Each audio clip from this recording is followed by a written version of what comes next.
كما ربياني صغيرا وقل رب ارحمهما كما ربياني صغيرا رب العالمين الله আমাদের পরাপরের মধ্যে আল্লাহ আল্লাহ দেশের কালের দিয়া মাগফিরাত কামনাই আজকের এই দোয়া মাহফিলে আল্লাহ সম্মানিত মেহমান যারা এসেছে আল্লাহ আমাদের প্রত্যেককে মাফ করিয়া দাও। রব্বুল আলামিন আল্লাহ কাজ করে আল্লাহ দেশ নেত্রী বেগম খালেদা জিয়া দেশের জন্য অনেক কিছু করে গেছে মাহবুব আল্লাহ তোমার মায়ের বান্দির খবর তারা বেহেশতের বাগান বানাইয়া দাও।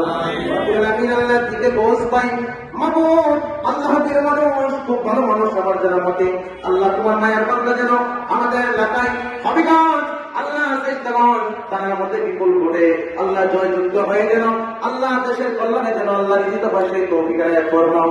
রব্বুল আলামিন আল্লাহ খাস করে আজকের এই দিনে তুমি কবুল আর মঞ্জুর ফরমাও আল্লাহ দিকে গোস পাই তুমি কবুল আর মঞ্জুর ফরমাও। রব্বুল আলামিন আল্লাহ জিয়া পরিবারের যারা অন্ধকার কবরে শহীদ আছে প্রত্যেককে তুমি মাফ করিয়া দাও। রব্বানা লা تجيب قلوبنا بعد إذ هديتنا وهب لنا من لدنك رحمة إنك أنت الوهاب যেদিন আমাদের নামে মাবুদ মালাকুল মউতের ফেরেশতা পাঠাইবা তোমার হাবিবের নুরানি চেহারা আমার দেখাইয়া আমাদের জবানে তাই করিয়া দিও লা ইলাহা ইল্লাল্লাহ মুহাম্মাদুর রাসূলুল্লাহ। খালেদা জিয়া ছিলেন মানুষের হৃদয়ের স্পন্দন, খালেদা জিয়া ছিলেন মানুষের আবেগের জায়গা, খালেদা জিয়া ছিলেন মানুষের বিশ্বাসের জায়গা, খালেদা জিয়া ছিলেন মানুষের শ্রদ্ধার জায়গা। হাসিনা সেই কেনাকাট করে চরম ভুল করেছে। খালেদা জিয়া জেলে ছিলেন, অনেকে মজা করেন, টিটকারি ফিটকারি দেন, বলেন আমরা কেন খালেদা জিয়ার মুক্তির জন্য আমরা রাজপথে গর্জে উঠিনি। আমরা সেই দলের কর্মী, আমরা দেশকে ভালোবাসি, আমরা স্লোগান দেই ব্যক্তির চেয়ে দল বড়, দলের চেয়ে দেশ বড়।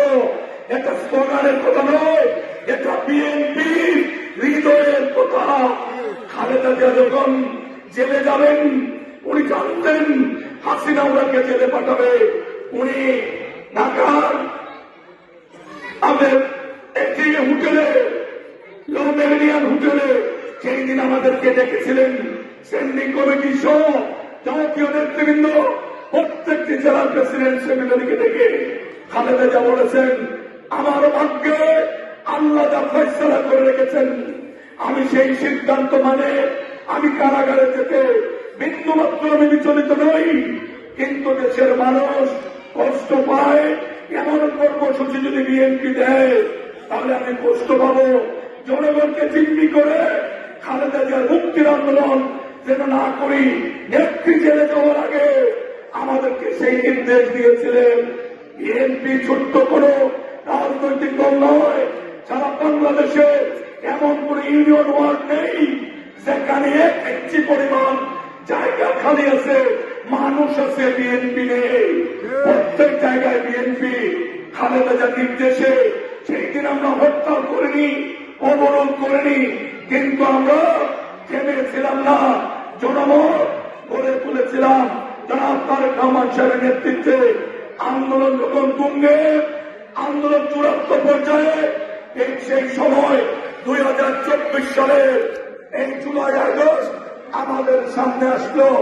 আমাদের কোমলমতি বিশ্ববিদ্যালয়ের তরুণ তরুণীরা, ছাত্র ছাত্রীরা নিজেদের চাকরির কোটা, চাকরির দাবিতে ওনারা বলেছিলেন আমরা কোটার ভিত্তিতে চাকরি চাই না, আমরা মেধার ভিত্তিতে নিজের যোগ্যতা দিয়ে আমরা আমাদের চাকরি চাই, আমরা ন্যায্য হিসা চাই।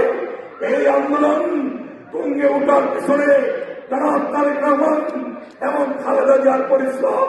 সারা বাংলাদেশে তরুণরা সামনে গিয়েছে, আর বিএনপি তার সকল অঙ্গ সংগঠনকে নিয়ে, বাংলাদেশের জনগণকে নিয়ে এই আন্দোলনের পিছিয়ে আমরা শক্তি জুগিয়েছি, আমরা সাহস জুগিয়েছি, আমরা তাদেরকে সহায়তা করেছি। আওয়ামী লীগ এবং আওয়ামী লীগের এজেন্সি দিকে বুঝতে পেরেছিল, সেই জন্য সারা বাংলাদেশে এই বৈষম্যবিরোধী আন্দোলন, কোটা সংস্কার আন্দোলন, যতগুলি আন্দোলন হয়েছে এমন কোন উপজেলা নেই, এমন কোন জেলা নেই যেসব মামলা হয়েছে সব অনুসারী সহজ কয়েকটি নাম। আমরা বিএনপি ওরা, আমরা ছিলাম মামলার আসামি। শুধু তাই নয়, এই জুলাই আগস্টের আন্দোলনে 2000-এর উপরে মানুষ ভাই ও বোন শহীদ হয়েছেন। তার মধ্যে 482 জন বিএনপি নাম ধরে ধরে বিএনপির মহাসচিব জাতির সামনে তুলে ধরেছেন। এই বৈষম্য বিরোধী আন্দোলনে আমাদের 482 জন ভাই বোন শহীদ হয়েছে। আমরা আন্দোলন করেছি, সংগ্রাম করেছি। উদ্দেশ্য একটাই ছিল, জনগণের দাবি যতক্ষণ পর্যন্ত আদায় না হয় আমরা কেউ ঘুরে ফিরে যাব না। খালেদা জিয়া জনগণের কল্যাণে, জনগণের আকাঙ্ক্ষা পূরণে উনি যে নিরলস পরিশ্রম করেছেন। সেই জন্যই মানুষ ওনার প্রতি ভালোবাসা উজাড় করে দিয়েছে। শেষ ভালো যাক, সব ভালো থাক। খালেদা জিয়ার জানাজা প্রমাণ হয়েছে খালেদা জিয়া জনগণের পক্ষে ছিলেন বলে জনগণ খালেদা জিয়ার জন্য কষ্ট স্বীকার করে উনার জানাজায় অংশগ্রহণ করে আল্লাহর কাছে ফরিয়াদ করেছে, আল্লাহ যেন ওনাকে জান্নাতুল ফেরদৌস নসিব করেন। আমরা কাউকে কটাক্ষ করতে চাই না, জন্ম মৃত্যু আল্লাহর হাতে। কিন্তু সময় বলে দেয়, আসরের নামাজ শেষ হয়েছে, পরবর্তী নামাজ মাগরিবের নামাজ হবে, একটা সময় নির্ধারণ করে দেয়।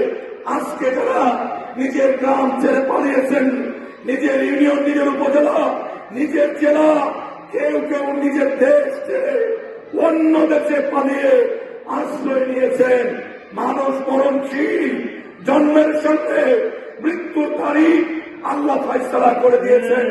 যদি আজকে বিদেশের মাটিতে আপনাদের মৃত্যু হয়, আপনাদের কাপড় নাপন, আপনাদের জানাজা কোথায় হবে, একবার কি দয়া করে ভাববার সময় আপনাদের হয়েছে? ভাবা উচিত প্রতিটা মুসলমান, প্রতিটা সৃষ্টি, প্রতি ধর্মের মানুষ যারা আছি, আমরা বিশ্বাস করি দুনিয়া ছেড়ে আমাদেরকে চলে যেতে হবে। কিন্তু আওয়ামী লীগ সেটা কোনদিন বুঝে নাই। তারা এক এক সময় এক এক কথা বলেছে, জোর করে, চুরি করে, কৌশল করে জনগণের অধিকার করে রাষ্ট্রীয় ক্ষমতায় গিয়ে জনগণকে বলেছে 2021 সাল পর্যন্ত ক্ষমতায় থাকবে। হ্যাঁ, কৌশল করেছে, প্রশাসনকে কাজে লাগিয়েছে, মরা মানুষের ভোট দিয়েছে, বিদেশে থাকা মানুষের ভোট দিয়েছে, হসপিটালের অপারেশন থিয়েটারে থাকা মানুষের ভোট দিয়ে 2021 সাল পর্যন্ত ক্ষমতায় ছিল। এটা সত্য। 2021 সালে আবার নতুন একটি তারিখ জাতির সামনে বলে দিল, 2041 সাল পর্যন্ত নাকি আওয়ামী লীগ ক্ষমতায় থাকবে। আওয়ামী লীগের কোথায়, আওয়ামী লীগের হুমড়া চুমড়া এক একটা আঙ্গুল ফুলে কলা গাছ হয়ে গেল। তারা ভাবল 2041 আগে তারা বুঝি ক্ষমতা থেকে নামবে না। কিন্তু আল্লাহর ফয়সালা, আল্লাহ মানুষের পক্ষে, আল্লাহ মুসলিমের পক্ষে, আল্লাহ নিরীহের পক্ষে আল্লাহ ফয়সালা করে দিলেন। 2025 সালে, 2024 সালের 5ই আগস্ট 2041 হিসাব আল্লাহ আওয়ামী লীগকে বুঝিয়ে দিলেন। সব হিসাব শেষ। হাসিনা পালায় না, হাসিনা পালায় না, এমন পালানি পালিয়েছে কুলের বাচ্চা সহ আওয়ামী লীগের কেউ আর বাংলাদেশে খুঁজে পাওয়া যায় না। এটাই হচ্ছে যেমন কর্ম যেমন তার ফল। এই যে বিএনপির নেতারা ঘুষে আসে, অনেকের মধ্যে চেঞ্জ এসে গেছে, ভাবখানা এমন যেন মন্ত্রী ভাব। অনুরোধ করি, এই জনগণ ক্ষেত্রে হাসিনার পরিণতি কি হয়েছে সেখান থেকে আমাদের শিখতে হবে। যাবে না। দলের যে পর্যায়ে আমরা কাজ করি, আমরা মাঠের কর্মী, আমরা জনগণের সেবক, সেবার মনোভাব নিয়ে আমাদেরকে কাজ করতে হবে। বিএনপি পয়সা বানানো কোন জায়গা হতে পারে না।